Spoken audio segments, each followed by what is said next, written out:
Let's talk about one of the most seductive ideas in modern relationships. The one that promises endless passion, but might actually be a trap.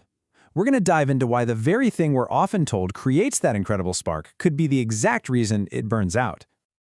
I mean, it's the question, isn't it? It haunts pretty much every long-term couple. Everything starts out so electric, so alive, and then it just kind of fades. So why? What is it that kills that initial fire? Well, one very popular theory has a very, very specific answer. It's called sexual polarity, and the idea is actually pretty simple. Opposites attract. We've all heard that. But this goes deeper. It's not just about personality. It's about a fundamental energetic level. For that passion, that spark, to exist, you need this strong magnetic pull between two opposite poles. Now, according to this model, the ultimate passion killer is something called depolarization. This is what happens when partners become too much alike, when that energetic opposition just flattens out. And the result? Well, the spark dies. The relationship turns into a friendship, or worse, just a business partnership. So how do you stop that from happening?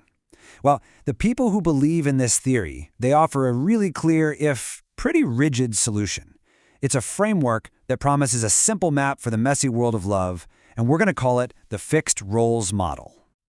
So this model, it breaks everything down into these two very distinct cores. You've got the masculine core, which is all about mission, purpose, and direction. And then you have the feminine core, which is about love, flow, and emotion. The whole idea here is to keep that magnetic pull, you've got to stay in your lane. Simple as that. And this leads to a pretty specific dynamic: leadership and surrender. The masculine energy is supposed to provide a container, a sense of safety and direction, and the feminine energy surrenders into it. In this worldview, sticking to these roles isn't just a suggestion. Oh no, it's sold as the absolute non-negotiable key to attraction. If you deviate, the whole thing could just collapse. Okay, so far it might sound kind of compelling, right? A simple formula for passion that lasts forever. But what happens when we stop looking at this model through the lens of pop psychology and start looking at it through the lens of actual clinical psychology? Well, this is where things get a little uncomfortable. So let's just do a little experiment. What if we map these buzzwords from the polarity world onto established clinical terms? A really disturbing pattern starts to show up. That masculine container can start to look an awful lot like narcissistic control. That feminine surrender, well, it begins to mirror what we call codependent deference. And that unwavering frame, it can be a textbook case of emotional stonewall. Let's be really clear about what codependency is. It's a dysfunctional pattern where you basically lose yourself in a relationship. You abandon your own needs, your own boundaries to manage your partner. So the instruction for one partner to always surrender walks a very, very fine line with this incredibly unhealthy pattern.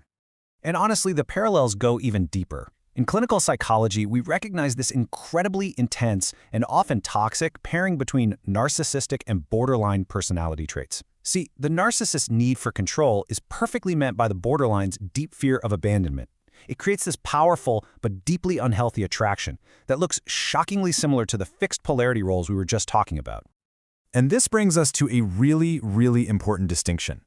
That intense, dramatic push-pull dynamic, the thing that's often celebrated in these circles as magnetic passion, has a much darker name in psychology. It's called trauma bonding. It's an addiction to the emotional roller coaster, and it is not a sign of a healthy connection.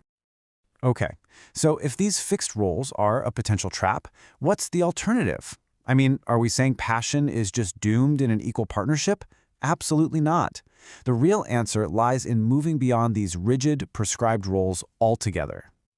The brilliant psychotherapist Esther Perel, she just captures the real challenge perfectly. Love and security, they need closeness, right? But desire needs a little bit of distance. The solution isn't for one person to always be the rock and the other to always be the river. The real solution is way more dynamic. The healthier alternative is something you could call a situational dance. Sometimes you lead and sometimes you follow. It has nothing to do with your fixed core identity, but everything to do with what the moment actually requires. Who leads on planning the finances? Who leads on planning a spontaneous Saturday night out? It becomes this fluid, ongoing negotiation. You can actually see this as a journey of psychological maturity. A lot of us start out at dependence, right? That whole you complete me thing. Then maybe we swing to fierce independence. I don't need anyone.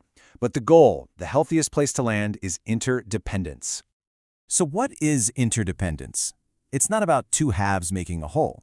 No, it's about two whole, complete people choosing to build something amazing together. You don't need each other to survive. You choose each other to thrive. This is a partnership that's built on radical equality, where power is shared, not assigned to one role or another. And all of this brings us to the core idea of this entire explainer.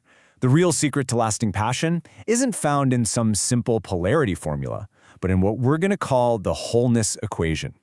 And the difference here is just fundamental. A relationship based on roles is a performance.